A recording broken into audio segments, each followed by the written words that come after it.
Assalamu alaikum everyone, this is Alif Ahmed. Once again I am in front of you right now. I'm in front of you actually for making some video about learning English. অনেকে জিজ্ঞেস করে যে আমরা ইংরেজি শিখতে চাই but কিভাবে আমরা শুরু করতে পারি। তো আমরা কিন্তু কিছু কিছু ভুল ওয়েতে আমরা ইংরেজি শুরু করি, দ্যাটস ওয়াই আমরা ইংরেজিতে প্রপারলি কথা বলতে পারি না। অনেকে আছে যারা যেভাবে শুরু করে, যেমন হচ্ছে যে আমরা 50টা বা 100টা স্ট্রাকচার শিখলাম, দেন আমরা ইংরেজিতে কথা বলতে যখন যাচ্ছি রিয়েল লাইফে, দেন আমরা ইংরেজিতে কথা বলতে পারতেছি না। আসলে এটার অ্যাকচুয়াল কারণ যেটা হচ্ছে, তা আমরা হচ্ছে বিভিন্ন স্ট্রাকচার শিখলাম বাট সেটা আমরা ইউজ করতে জানি না। এর জন্য আপনাকে রিয়েল লাইফে প্রতিদিন মানে হচ্ছে দৈনন্দিন জীবনে আপনাদের যে সেন্টেন্সগুলো বা যে ইংরেজিগুলো বলতে হয়, আমরা যদি সেভাবে ইংরেজি শিখি ডেফিনেটলি আপনার মনে থাকার চান্সটা হচ্ছে অনেকটা বেশি। যেমন হচ্ছে যে আমি যে কোনো একটা কাজ করলাম, তো আমরা এই বিষয়ে ইংরেজিতে কিভাবে বলা যায় আমরা কিন্তু সেটা ভাবতে পারি, যে দেন আমরা এখান থেকে কিছু সেন্টেন্স তৈরি করতে পারি বা সেন্টেন্স বের করতে পারি যে আমি এখন এই কাজটা করতেছি, তো এই কাজটা করতে গেলে আমি এই কাজটা করতেছি এটা আমি কিভাবে ইংরেজিতে বলতে পারি। বা লাইক আমি একটা মুভি দেখলাম, তো এখন মুভি সম্পর্কে যদি আমার একটা ফ্রেন্ড জিজ্ঞেস করে, দেন আমি মুভি সম্পর্কে যেন একটা ইংরেজিতে বিভিন্ন বলতে পারি, মানে মুভির সম্পর্কে পুরোটাই যেন তাকে কিছু না কিছু হলেও আমি ইংরেজিতে বলতে পারি। বা আমি একটা কাজ করলাম, সেক্ষেত্রে আমার কাজটা মোটামুটি হলেও যেন আমি ইংরেজিতে আমার ফ্রেন্ডদের সাথে বা অন্য কারোর সাথে শেয়ার করতে পারি। এরকম করে কিছু সেন্টেন্স তৈরি করতে হবে, তাহলে দেখবেন যে আপনার শেখার ক্ষেত্রে আপনার মনে থাকার চান্সটা অনেক বেশি, আর আপনি এগুলো ভুলবেন না কখনো। আর যদি আপনি চান যে আমি 50টা বা 100টা 200টা স্ট্রাকচার শিখবো, যে হাউ টু মেক সেন্টেন্স, কিভাবে সেন্টেন্স তৈরি করতে হয় এবং কিভাবে এটা বলতে হয় বা কিভাবে এটার ইংলিশ এভাবে বলতে হয়, actually it's not a right way to learn English. আমরা কি করি, এটা হচ্ছে একটা ভুল way.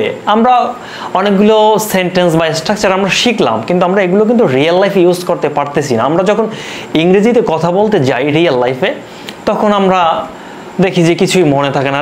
That means I can speak a single word at this moment. So if you want to learn English, so that's how you have to follow some tips, which is যে কাজগুলো আপনি প্রতিদিন করেন সেই কাজগুলোর ক্ষেত্রে যে সেন্টেন্সগুলো আপনি তৈরি করতে পারেন। যে আমি বই পড়তেছি, দ্যাট মিনস আমি বই পড়তেছি, এটার ইংরেজি কি হবে, আমি কিন্তু এটার ইংরেজি পড়তে একটা সেন্টেন্স তৈরি করতে পারি ইজিলি।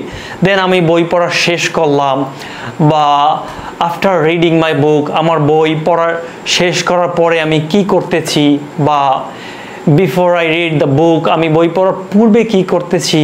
এগুলো কিন্তু আমি যদি ছোট ছোট সিম্পল ওয়ে আমি শেখার চেষ্টা করি, দেন ইনশাল্লাহ দেখবেন আপনি খুব সহজেই ইংরেজিতে কথা বলতে পারতেছেন। তো তারপরে এর পাশাপাশি আপনাকে যেই জিনিসটা করতে হবে, তো আপনাকে অনেক বেশি ইংরেজি ভিডিও, যেমন ইংলিশ পডকাস্ট আছে, দেন তারপরে আছে হচ্ছে বিভিন্ন ইংলিশ স্পিচ, যেগুলো আপনি প্রতিদিন শুনতে পারেন, বা ইংলিশে ডিবেট আছে বা ইংলিশে কনভারসেশন আছে, যে আমরা কিভাবে আরেকজনের সাথে কনভারসেশন করতে পারি, আমি এই পরিস্থিতিতে এর সাথে এভাবে ইংরেজিতে বলতে পারি, দেন এই সেন্টেন্সগুলো আমি ইউজ করতে পারি, এভাবে করতে হবে। আমরা জানি যে ভালো একজন লিসেনার সে ডেফিনেটলি ভালো একজন বক্তা হতে পারে। তাই আমাদেরকে সবচেয়ে খেয়াল রাখতে হবে, আমাদেরকে প্রতিদিন 4 থেকে 5টা বা তারও বেশি যত পারি আমরা বিভিন্ন ভিডিওগুলো আমরা শোনার চেষ্টা করব, শুনে একদম বোঝার চেষ্টা করব যে কি বলতেছে। একবার আমি শুনলাম, দেন এটা আবার শোনার ট্রাই করব। এভাবে যদি আমি 2 থেকে 3 মাস করি, দেখবেন ইনশাল্লাহ আপনিও খুব সহজেই ইংরেজি বুঝতে পারতেছেন। দেন আপনি চাইলে তখন টুকটাক ইনশাল্লাহ ইংরেজিতে কথা বলতে পারবেন। তারপরে যেটা হচ্ছে, it's actually main part of learning English, which is practice. আপনাকে প্র্যাকটিস করতে হবে definitely. Without practising you will not learn a single word. So that's why you have to practice regularly. আমরা যদি রেগুলারলি প্র্যাকটিস করি, ইনশাল্লাহ আমরা এই বাজে একটা পরিস্থিতি থেকে ওভারকাম করতে পারবো। লাইক আপনি ইংরেজিতে কিছুই বলতে পারতেছেন না, আপনি যদি 3 মাস এভাবে এই নিয়মগুলো ফলো করতে পারেন, ইনশাল্লাহ আপনি খুব সহজেই দেখবেন যে 3 মাস পরে মোটামুটি হলেও আপনি ইংরেজিতে কথা বলতে পারতেছেন। তো এর পাশাপাশি আপনি যেটা করবেন হচ্ছে আপনাকে নির্দিষ্ট একটা সময় বের করতে হবে, হ্যাঁ, যে আমি প্রতিদিন 2 থেকে 3 ঘন্টা আমি ইংরেজিতে কথা বলার চেষ্টা করব বা ইংরেজির পিছনে সময় দিব, দেখবেন তাহলে ভালো একটা ফলাফল আসবে ইনশাল্লাহ। এরপরে যেটা হচ্ছে সেটা হচ্ছে যে আমরা যেমন হচ্ছে টুকটাক যেইগুলো পাই, যে আমরা একটা ফেসবুকে একটা পোস্ট পেলাম ইংরেজিতে, আমরা সেটা পড়া শুরু করি। সামান্য একটা কাগজের টুকরা পেলাম ইংরেজিতে, সেটা আমরা পড়তে পারি। তারপরে হচ্ছে বিভিন্ন স্টোরি, বিভিন্ন বুক, বিভিন্ন নিউজ পেপার, যারা নিউজ পেপার ভালোবাসেন তারা ডেফিনেটলি নিউজ পেপার পড়তে পারেন, ইংরেজিতে শুনতে পারেন। তারপরে হচ্ছে যারা স্টোরি ভালোবাসেন তারা কিন্তু ইংরেজিতে বিভিন্ন স্টোরিগুলো আপনি শুনতে পারেন বা পড়তে পারেন, তাহলে দেখবেন যে আপনার রিডিং স্কিলটাও সাথে সাথে ভালো হয়ে গেছে। তো dear viewers, no more today, আল্লাহ হাফেজ। অ্যাকচুয়ালি আপনি যদি এই টিপসগুলো ফলো করেন দেখবেন যে আপনি খুব সহজেই ইংরেজিতে কথা বলতে পারতেন। ধন্যবাদ সবাইকে, আল্লাহ হাফেজ।